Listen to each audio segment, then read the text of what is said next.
larg që duhet të ketë një farë limiti dhe ata që marrin dhe ata që japin, sepse shkojnë gjërat në një nivel që nuk i kontrollon dot më pastaj.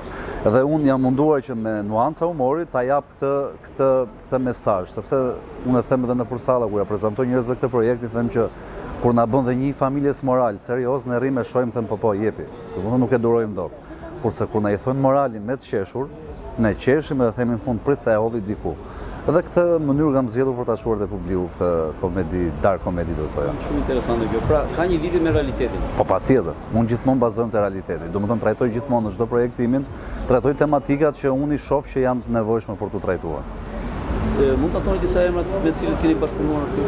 Te ky projekt që te dyshi, po, kemi Eva Alikën, Sokol Angelin, Lajret Vasilin, kemi edhe aktorë të rinj që janë të brezit tim, siç është Afrimir Tollari, Lulcani, është Krisa Caushi që është personazh, po themi, publik dhe një nga vajzat më të simpatike të ekranit që ka lidhje me modelingun, po në aktrim është herë e parë që ka dalë shumë mirë dhe ky projekt. Jam dhe unë. Po. Atëherë, sa pasqyrohet ky realitet në këtë film, edhe pse me humor? Unë besoj që pasqyrohet 100%. Po. 100% kjo gjë, thjesht kush do e pranon, kush do nuk e pranon.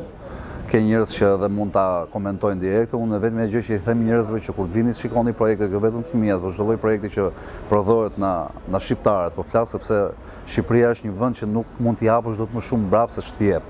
Domethënë dua ti kthej këtë gjë, të kthej në kulturë frekuentimin kinema dhe kur tulem për të parë projektin, mos të vim atë në mendje më sikur çka ka bër.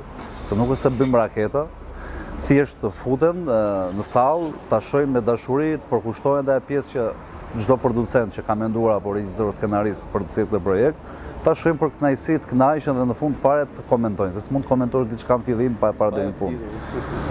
Po. Atëherë, po flasim pak për pjesën e ka filluar filmin Shfaqjet Shqipërinë. Po. Pra, dim që ka filluar, po stacioni i fundit cili është? Atëherë, stacioni i fundit nuk dihet. Fillimi dihet që ishte në Tiranë premiera me 16 tetor. Mbas Tiranës ne jemi direkte me Fierin, që jemi sot me 24, nesër me 25 dhe 26 jemi në tetor që i bie në Fier dhe do vazhdojmë me gjithë qytetet. Mbas qyteteve vazhdojmë me gjithë vendet e Europës kudo që ka shqiptar, mos thënë nëpër botë. Nuk i dihet fundi, fillimi u dit, domethënë që e dhan premiera. Në gjithë botën me një film. Patjetër, ku ka shqiptarë, sepse kemi pas kërkesa pafund nga shqiptarët që jetojnë jashtë, pa mundësi për të ardhur këtej edhe për ta parë. Ne mundohemi që të krijojmë mundësinë për t'u shkuar andej edhe për ta parë të gjithë. Sa e vështirë është për një producent që të realizojë një film, nga fillimet e deri në finalizimin, pra deri në ekran? Tani unë e thash pak në fillim që është një